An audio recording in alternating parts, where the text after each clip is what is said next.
We're gonna go into strength training for long jump, and we're gonna start right now.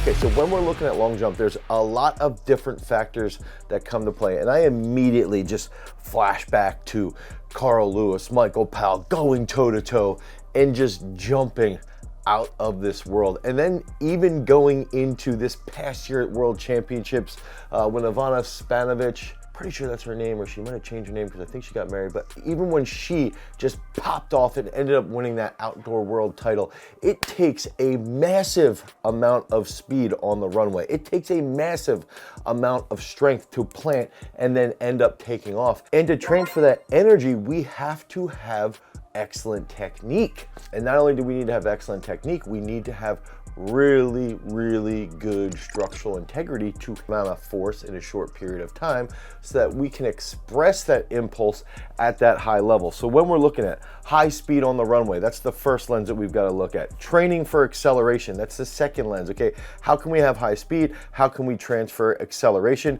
to get to that high speed, right? Then that transfer that horizontal energy and velocity into some vertical impulse, okay? And then we have to be durable enough to handle those high speeds. That's that structural integrity. And then finally, there's gonna be a massive amount of force in a short period of time. So all these things sort of go hand in hand when we're thinking through that lens. That's how we gotta set up that strength training for long jump, okay? So we've gotta think that's the lens. We have to build a system on top of that, okay? So next we can go into impulse control and stability is key.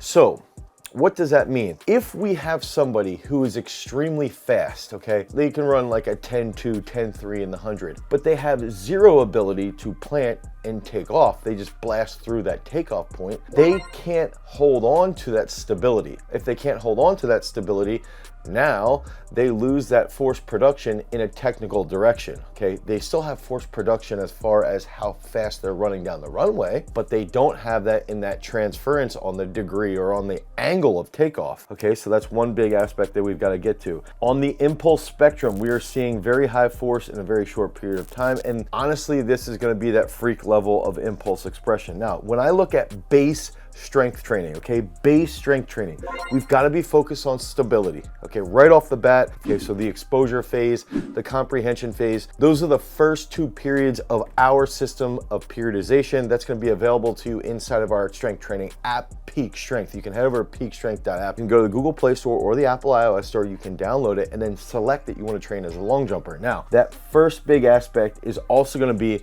if we're looking at unilateral strength, that might be doing a single leg squat. If we're looking at dynamic trunk control, that might be training directly just isolating the abs in the base phase, okay, in that exposure phase, but also training the abs by doing overhead walking lunges. This is simple base training, okay? So then we're gonna go into, okay, let's have some max strength early on. So on day one, we might do a hang power clean, and then 2A, that absolute strength might be like a pause back squat or a single leg squat with a very slow eccentric. Those are great absolute strength exercises for long jumpers. Now, we also want to have minimal hypertrophy, okay? So even when we're doing our accessories, they might only be like 4 sets of 7, 4 sets of 9. We don't want to have a massive amount of bulk muscle mass, like huge muscles, right? We can have muscles, obviously. We need muscles to apply a massive amount of force. You know, think about Will Clay, right? If we look at someone like Will Clay, for him to have such a long career in 2 different jumps, he had to maintain that lean physique, right? That shredded look, so that he could apply a lot of force and not beat himself up with extra load, with extra weight, okay? So we'd have to have minimal hypertrophy. Then we wanna get into, if we have that max strength day, you know, day one, that's gonna be that leg power day. Then we can get into day 2, could be that athlete day. Now this is where we're gonna start to focus on plyometric. So we did a lot of max strength work on day 1. Now on day 2, we've got to focus PVC pipe walks. We might do some pogo jumps that are bilateral. Even though long jump is a unilateral position, let's do some bilateral work. We can do some easy stair jumps to really try to wake up that nervous system. And then all of a sudden we can do some single leg bounds. We can do some side jumps, anything along those lines. But we've got to make sure that when we're doing that athlete day, that plyometric based day, that we're talking with our sport coach and we're seeing what we're doing. How many touches per week are we doing jumps wise? Okay, so if we're going and the sport coach is saying, let's have 200 jumps a week, and only 20% of them are at very high intensity, or 15% of them are at high intensity, then we've got to think about that as the strength coaches. Okay, we can make up with those jumps in the weight room, but those jumps aren't going to be as crazy high intense. Okay, so that's one big aspect. Then that day 3, that's going to be that impulse-based training in various patterns. So this might be a front squat in a single leg position. This might be a goblet squat in a split squat position with that heel elevated. These are great strengthening exercises that can be done on an impulse day, and what we can think about is doing them unbroken, so a little bit quicker. Full range of motion with higher speed. Remember, this is still like a base idea concept, okay? That's gonna help us improve through various patterns. I even think on an impulse day, let's think about something like a single leg sprinter glute ham or a reverse hyper. Even though it's bilateral, that's gonna help strengthen the entire posterior chain, which is going to transfer well to that takeoff. Now, we have to incorporate unilateral plyometrics in conjunction with what they are doing on the runway. Okay, so if we have somebody who lacks speed or lacks acceleration, we need those plyometrics to trigger acceleration and trigger that higher velocity. If we have somebody who struggles with the takeoff, they blast right through the takeoff. Okay, well now we need to look at how can we improve something like a unilateral plyometric with a dead stop where they jump, land, and they pause in that landing. Now, with World Athletics and having their horrible takeoff boards, I can't do anything to prevent you from sliding on their plastic takeoff boards. That's gonna be long jumping at your own risk. If we've got those sweet wooden boards though, that's where I think we've gotta focus on. If we have somebody who's good with acceleration, then we've gotta dial in more so with that plant.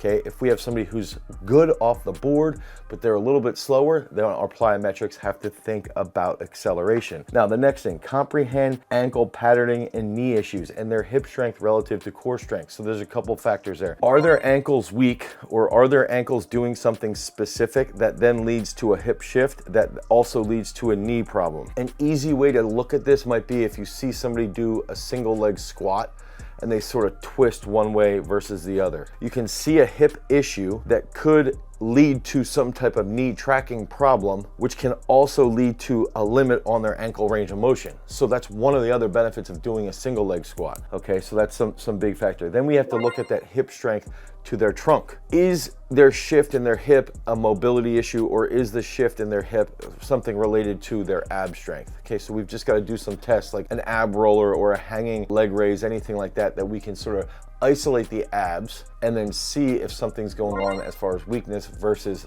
flexibility. Next big aspect, improve their acceleration ability through proper sprint mechanics. So we've got to educate our athletes, especially if we have middle school, high school athletes. When we're in the weight room, we can take time to say, okay, this is a walk-in acceleration pattern. Then when we're building these long jumpers early on in their career, let's try to focus on some slow eccentrics. Single leg squats with a 5 to 7 second slow eccentric. Then we can work on high speed eccentrics 8 to 12 weeks out from competition. So let's say that we're more advanced. Okay, so we're gonna peak for the NCAAs, or we're gonna peak for the Olympic trials here, in 2024, that's gonna be the end of June. And we wanna think about, okay, when we're in the middle of April, let's try to start putting in, we do some slow eccentrics for 2 to 3 sets, slow eccentric single leg squats, and then we do 2 to 3 sets of unbroken high speed eccentrics. Okay, and then when we're about 6 weeks out from that competition, we can start to back off. Okay, 6 weeks out, we can start to back off and just keep to be on the same page with the actual jumps coach. Oftentimes, I think when we're thinking about strength training for long jump, we forget that the sport coach has a massive impact. So as a strength coach, we've got to look at, hey coach, I'm gonna be working on their max strength early on during their base training. I'm gonna try to have minimal hypertrophy gains, okay? We want this athlete to stay strong and explosive and elastic. We don't want to get them huge. Okay, they're not a football player. They're gonna end up being a long jumper, right? The next big aspect, we've gotta analyze how many jumps they're gonna be doing a week, and then how many touches we can do inside of that weight room session on athlete day. And then again, that fourth big aspect, understand impulse, understand high speed eccentrics versus slow speed eccentrics, and ultimately we need to build that athlete through the lens of strength training for a long jumper. If you guys need help with your programming, head over to peakstrength.app, the Google Play Store or the Apple iOS Store. You can download Peak Strength. You'll get 5 free workouts you can select on jumps-based training so that you can become a freak long jumper. Because remember, freaks, if you want to become a champion, you've always got to cultivate your power. Peace.